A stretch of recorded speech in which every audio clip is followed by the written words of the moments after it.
Yo, what's up with y'all, man? I hope you're doing good. If you're new and you're a fan of the NBA, subscribe to this NBA channel. So let's get straight into it.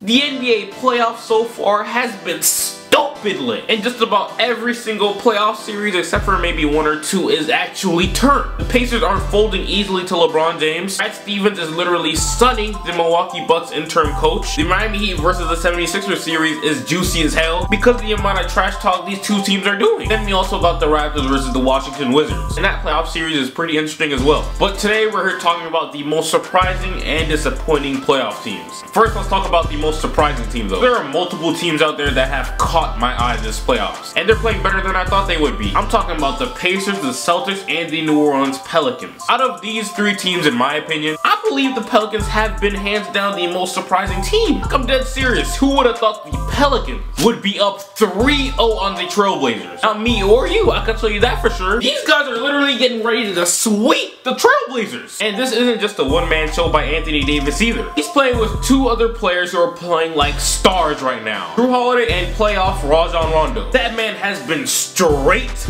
balling, and he's been annihilating the Blazers on the offensive and defensive end. In this series, he's averaging 23 points, 4 boards, and 6 assists per game, while shooting 53% from the field and 38% from 3. Offensively, he's been absolutely tremendous, and he's playing like a star right now. But don't even get me started on what he's been doing to that man, Damian Lillard. So I'm pretty sure we already knew that Jrue was a good defender, and he could get the job done. And throughout the season, I thought to myself that he might make an All-NBA defensive team. But damn, in this playoff series, he's solidifying his All-NBA defensive team spot. This man is putting clamps on Damian Lillard. The New Orleans Pelicans perimeter defense all starts with that man who is leading that charge. These guys are containing Damian Lillard, and they're making it stupid hard for him. Let's move on to Jrue's point guard though, Rajon Rondo. You see, I already knew Rondo was great because of his passing vision and basketball IQ. He's for sure top 3 in the NBA in those two categories. And man, he's been making things so much easier for Anthony Davis, Jrue Holiday, and Nikola Mirotic. He's directing traffic on offense, and he's been reading the Portland Trailblazers offense, putting them clamps down on Damian as well. He's been doing it on both ends of the floor. Rondo's averaging 13, 12, and 7. This man is a legit wizard. Excluding Anthony Davis, I believe Rajon Rondo is the most important player to the Pelicans. He's one of the main reasons to why Jrue Holiday has been looking so comfortable in their offense and get easier looks. At first, I kind of questioned the Pelicans starting Jrue Holiday and Rajon Rondo together in the backcourt, but I was clearly wrong. They're using Jrue Holiday mainly as a scorer instead of a facilitator. So Rondo is the glue guy doing all of this, and he's the one who's really leading the charge. Now let's talk about the bigs for the New Orleans Pelicans. Nikola Mirotic and Anthony Davis. Look, AD is gonna do AD. This man has the potential to be the best power forward to ever play this game. And I don't know about you, but in my opinion, I believe he's the 3rd best basketball player in the world.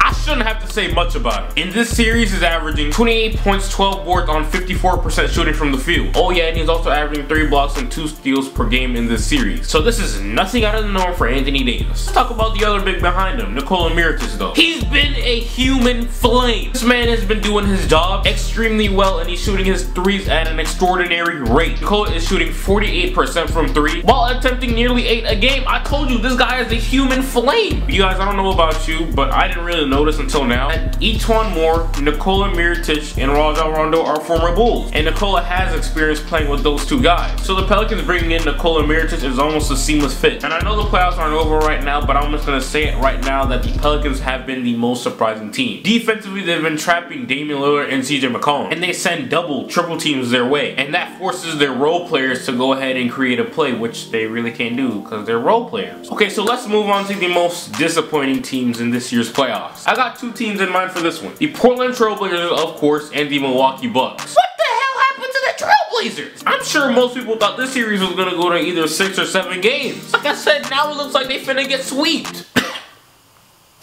Almost everyone has been underperforming for them, and their head coach hasn't made any adjustments. Damian Lillard is averaging 18 points on 32% shooting from the field and 3-point line, and he's averaging more turnovers than assists. Damian Lillard, Yusuf Nurkic, and Evan Turner. plus the head coach. They have been severely underperforming, and they're the main reasons to why their team has been so cheeks. Like, what's up, dude? When did Damian Lillard become the Lonzo Ball of shooters? He's pure cheeks, man. Most of the blame gotta be put on Damian Lillard and Terry Stotts, their head coach. Like, dude, I don't think Yusuf Nurkic is a good matchup against Anthony Davis at all. He's way too slow and he can't get up and down the court. I like Yusuf as a player, man. He's pretty good, actually, but he gotta lose some minutes in this series. AD has literally been beasting and feasting off that man. I believe Ed Davis would be a better matchup for AD because he's lighter on his feet and he's a good mobile defender. It's just the little things like that their head coach gotta make adjustments to. The other most disappointing team on this list is the Milwaukee Bucks. I literally just made a video on them saying how they're the most dangerous playoff team. I dropped a whole video on them. They go out and lose twice to a depleted Celtics team. Two things here. Their interim coach is cheeks. Everybody else besides Giannis, Chris Middleton, John Henson, and Malcolm Brogdon are straight booty butt cheeks. Giannis is out here averaging 32, 11, and 7 on efficient shooting per game. Chris Middleton, who I believe is the most underrated player in the NBA, is averaging 28, 6, and 3, while shooting nearly 70% from the three-point line. These two guys are playing out of their mind, but they're still down 2-0 in the series. Jabari Parker has been only playing 12 minutes per game in this series, and he's been shooting 14% from the field, only averaging 1 point. Wow! Why is Tony Snell playing 27 minutes per game, but is averaging only 2 more points than both of us? That man has literally done nothing on the court, and he's just averaging 2 points per game in the series. And Eric Bledsoe, what the f? Dude is literally being sunned by Terry Rozier. Let's listen to this interview that he had a couple days ago. A strong start to the series, no turnovers in 78 minutes. How personally do you take that matchup? Who? Terry Rozier. I don't even know who that is. Eric Bledsoe, what does he mean? I don't know who that is. Terry Rozier is the dude who's giving you 23 and 5 on your head every night. What type of stuff is that? I don't know about y'all, but Eric Bledsoe, Jabari Parker, and Tony Snell and their head coach better make adjustments in Game 3. Y'all don't know how stupid I looked after that video I made. I understand, yes, trust me, I understand that they're facing one of the best head coaches in the NBA. But my boy, the Milwaukee Bucks are just too talented to go out like this in just the first round of the playoffs up against a team that lost their 2 All-Stars. I'm just at a loss for words. This is the end of the video, man. Let me know what you guys think. Give this video a like. I appreciate you for watching, and I'll get right with you. No way, remember back when I couldn't get a play, no home, I ain't have a place to stay, I got to work, made the surf, free the way, told my girl who'd ever thought.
Thank you.